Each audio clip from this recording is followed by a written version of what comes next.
Good evening friends, welcome to my YouTube channel Renu Mittal coaching classes. कैसे हैं आप सब?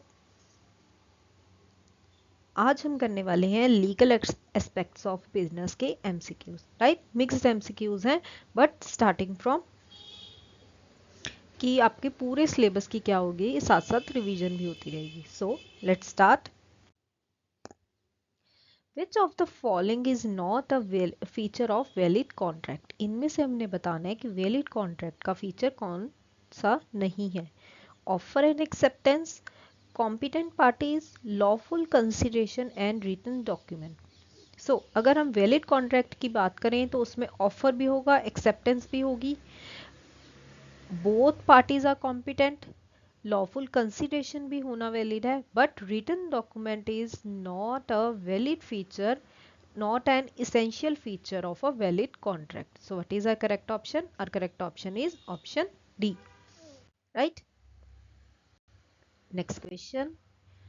The mode of creation of agency can B. अगर हम एजेंसी कॉन्ट्रैक्ट की बात करें, एजेंसी कॉन्ट्रैक्ट क्या होता है कि यहाँ पे क्या है कि जो हमारे हमने कोई इंटेंशनली पार्टीज क्या है कॉन्ट्रैक्ट नहीं करती, बट फॉर एग्जांपल अगर किसी ने आपको कुछ संभालने के लिए दिया है 10 मिनट्स के लिए, तो आपकी ऑब्लिगेशन क्या है कि आपने आफ्टर 10 मिनट्स जब वो आपसे चीज़ अपनी रिटर्न मांगेगा तो आपने क्या है, you must have to return that thing to that person, right? So this is the contract of agency कि यहाँ पे intentionally parties क्या है कॉन्ट्रैक्ट नहीं करती, बट उनके एक्शंस के थ्रू क्या है वो कॉन्ट्रैक्ट क्रिएट हो जाता है। Right, this is the contract of agency.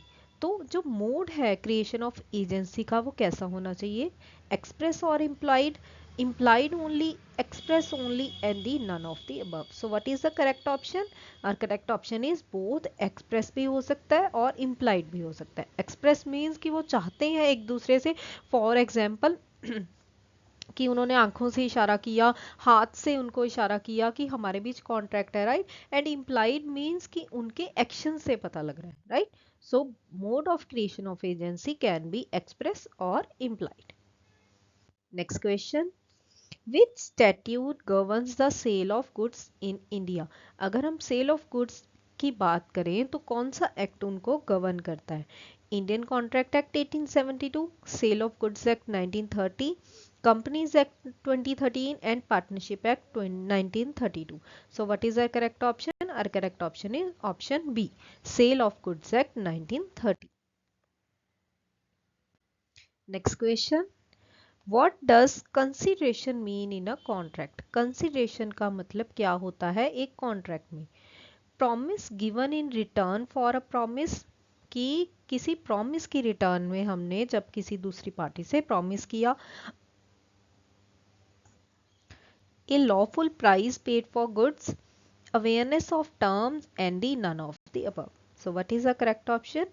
Our correct option is option A, that is promise given in return for a promise. Right? Next question, when can the articles of association of a company be altered?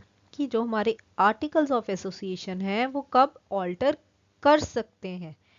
Without any shareholders approval, with the approval of the board of directors only, by passing a special resolution in a shareholders meeting, and by government notification. Right, कि हमने बताना है कि हम articles of association में कैसे alteration कर सकते हैं।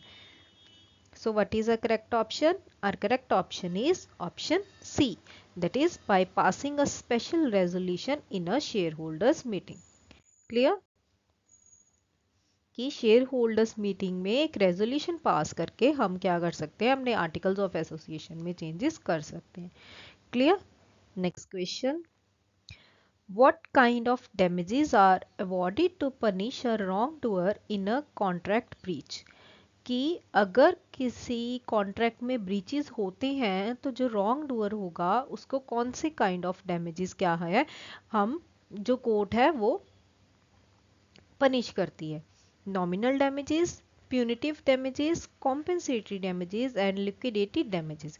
यहाँ पे अगर पनिश करने की बात आ रही है तो कौन से डैमेजेस होंगे, वो हमारे प्यूनिटिव डैमेजेस होंगे। राइट, कौन से डैमेजेस होंगे, वो हमारे punitive damages होंगे। Clear? Next question, the term bonafide purchaser means, bonafide purchaser कौन होता है?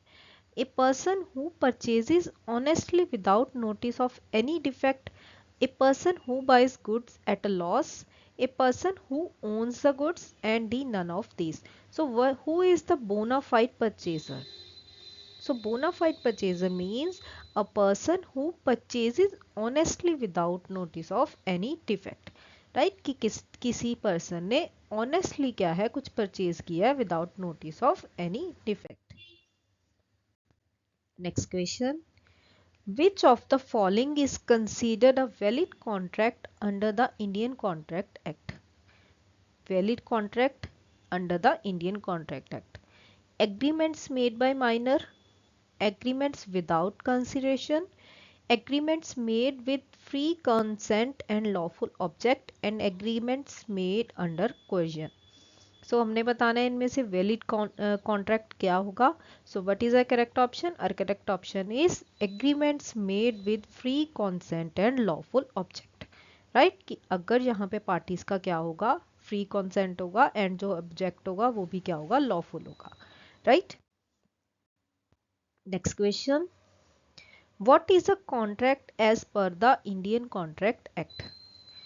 इंडियन कॉन्ट्रैक्ट एक्ट के अकॉर्डिंग इनमें से कौन सा कॉन्ट्रैक्ट होता है?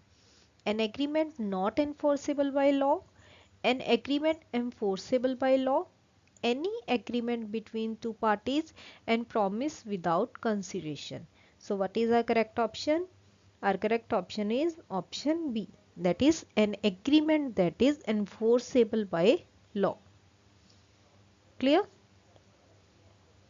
Next question, कहते a contract is defined as an agreement enforceable by law, meaning the parties are legally bound to fulfill the obligations. That means कि जो पार्टीज हैं वो क्या है, अपनी ऑब्लिगेशंस को फुलफिल करने के लिए लीगली क्या है, बाउंड है। Right? Next question, which of the following is not essential for a valid contract? ये question I think so repeat हो गया। So free consent, lawful consideration, written document and competency of parties. So not essential. What is the correct option? Our correct option is option C, that is written document. कहते एक contract can be oral और written, writing is not essential unless specified by law. कि writing तब तक essential नहीं होती जब तक कि वो लॉ के द्वारा स्पेसिफाई ना किया जाए। इसेंशियल्स इंक्लूड फ्री कंसेंट होना चाहिए, लॉफुल कंसिडरेशन होनी चाहिए, कॉम्पिटेंसी होनी चाहिए दोनों पार्टीज के बीच में, लॉफुल ऑब्जेक्ट होना चाहिए एंड सबसे मोस्ट इंपॉर्टेंट क्या होना चाहिए, दोनों पार्टीज के बीच में एग्रीमेंट होना चाहिए। Right? So this is it for today's video. I hope you like it. Please subscribe my channel Renu Mittal Coaching Classes. Thank you so much for watching my video. Thank you.